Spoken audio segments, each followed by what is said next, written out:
100-year-old man takes his last breath.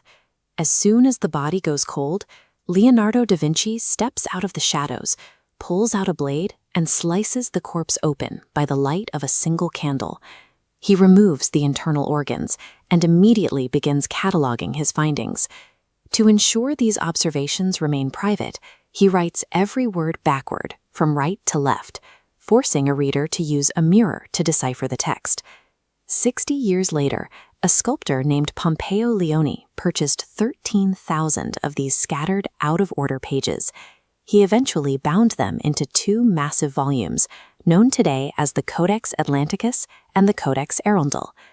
These pages contain mechanical designs for technology 4 centuries ahead of their time, alongside the dried fingerprints of a man who spent his nights handling rotting flesh to understand the human machine.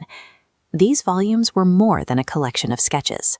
They were the physical lockbox of a mind that had been largely rejected by its own era. It took 3 centuries for researchers to begin examining the deeper patterns hidden within these thousands of pages. By the 1800s, they realized the notebooks were essentially a massive encrypted archive. Investigators identified several specific anomalies. This anatomical sketch of a skull illustrates biological research that directly contradicted church teachings. They also found drawings of military weapons with intentional mechanical flaws, all written in that characteristic mirror script. Why would a man often considered history's most brilliant thinker go to such lengths to encrypt his discoveries and even sabotage his own engineering designs? In 16th century Italy, the church held power of life and death over anyone challenging the Bible. Scientists who published conflicting data were often executed.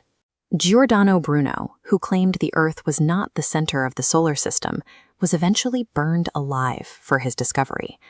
Da Vinci understood these stakes intimately. In 1476, an anonymous accusation of homosexuality led to his arrest and the threat of torture.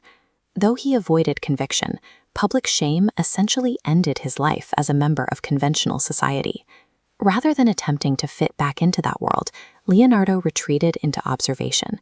He stopped looking for social approval and focused entirely on the systems governing the natural world.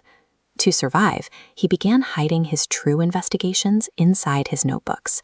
He used his public career as a painter as a shield, allowing him to conduct forbidden science under the cover of art.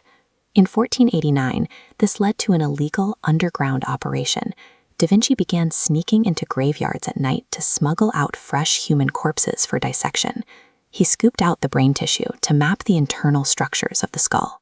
This cutaway illustration exposes the cavities. He accurately mapped the brain's 4 ventricles, creating a detailed cross-section 500 years before the MRI. Publishing these biological mappings would have meant a death sentence from the Inquisition. He cataloged these findings as proportion studies, disguising heretical biology as artistic preparation to protect himself. He applied that same scientific lens to his portraits. To Leonardo, beauty was not an abstract feeling. It was a set of codifiable mathematical ratios. He also observed that the intensity of light drops off sharply as it moves away from a source, a physics principle known as the inverse square law. In nature, this effect creates soft, blurry transitions instead of hard borders. He translated this physical rule into a painting style called sfumato. You see this physics at work in the jaw and cheek of the Mona Lisa. The skin dissolves into shadow through a smooth, photorealistic gradient. His masterpieces were stealth vessels, allowing him to present advanced optics and geometry to the public, while keeping the raw data that informed them locked safely in his notebooks. This secrecy extended to his engineering. Leonardo was a pacifist who was known to buy caged birds just to set them free, yet he spent years designing machines of mass destruction. To secure funding from violent warlords, he produced blueprints for lethal war machines. This technical schematic outlines a complex gear and rod system for a mechanized weapon. However, he intentionally misaligned the gear teeth. If any warlord built the machine based on these notes, the gears would lock. This sabotage acted as a moral failsafe. He ensured that even if his notebooks were stolen, his engineering could not facilitate a massacre. Despite his achievements, Leonardo died believing he was a failure. Looking at the lined face and weary eyes in this self-portrait, We see a man who went to his grave knowing his true life's work, his science, remained hidden.